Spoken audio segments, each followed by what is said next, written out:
There's, as most recipients would tell you, there's a combination of emotions. There's some days where you're anxious, you really, you're excited about potentially getting this new life.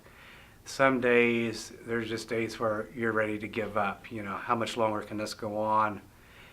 And both before and after the transplant, I gotta admit, and I know in talking to some other recipients, we kind of feel guilty because we know somebody's going to have to die to allow us to live. And you really start wondering if you're worth it, I guess you would say. Your self-esteem kind of suffers at times. The most frustrating part is seeing a patient in need for an organ in the hospital, to say dying in front of your eyes, and you're waiting for an organ to become available.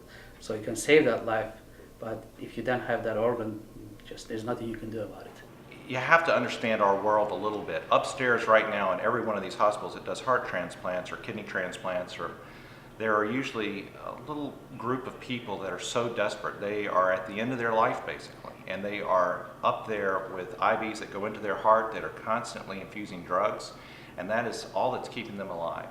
And without these drugs, they will just basically die. So they're like being stuck in an airport terminal between being alive and being dead basically. But they're just stuck there waiting on a good donor.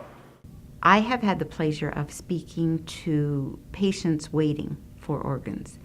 And in doing so, in talking with them, I find that there seems to be a guilt.